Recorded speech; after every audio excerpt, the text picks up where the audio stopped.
Marnami cinema release ಆಗಿ 2ನೇ ವಾರ ಯಶಸ್ವಿ ಪ್ರದರ್ಶನ ಆಗ್ತಾ ಇದೆ. ಹಾಗೆ ಇವತ್ತು ನನ್ನ ಜೊತೆಗೆ ನಿರ್ದೇಶಕರು ಮತ್ತು ನಾಯಕ ನಟ ಇಬ್ಬರು ಇದ್ದಾರೆ. ಓಪನ್ ಆಗಿ ಫಿಲ್ಟರ್ಲೆಸ್ ಆಗಿ ಮಾತಾಡಬೇಕು ಅನ್ನೋದೇ ಉದ್ದೇಶ. ನಮಸ್ಕಾರ. ಹೇಗಿದ್ದೀರಾ? ಹೋಗ್ಬಿಡ್ತೀವಿ. ನಾನು ಹೊರಟೋಗಿದ್ದೀನಿ, ಆದರೂ ವಾಪಸ್ ಬಂದು ಕೂತಿದ್ದೀನಿ. ನಾನು ಬರಲ್ಲ, ಬನ್ನಿ ದಯವಿಟ್ಟು. ನಾನು ಬಂದ್ಬಿಡ್ತೀನಿ. ಏನಾಗಿದೆ ಈ ನಗರಕ್ಕೆ, ಈ ಪಟ್ಟಣಕ್ಕೆ?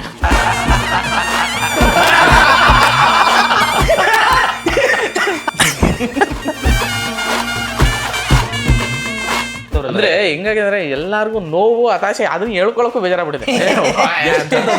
ಅಂತ ಹೇಳೋದು ಯಾಕೆ ಋತ್ವಿಕ್ ಅವರು ಈ ಥರದೊಂದು ಕತೆ ಸಖತ್ತಾಗಿದೆ, ಅವ್ನು ಹೇಳಿರೋ ಮಾತು ಒಂದ್ಸತಿ ಆದ್ರೂ ನಿಜ ಆಗಲಿ ಅಂತ ಡೈರೆಕ್ಟ್ ಒಳ್ಳೆ ಕಾಸು ಮಾಡೋದಂತೆ. ನಾನು ಅವಾಗ ಹೇಳಿ ಕರ್ಕೊಂಬರ ಯಾರು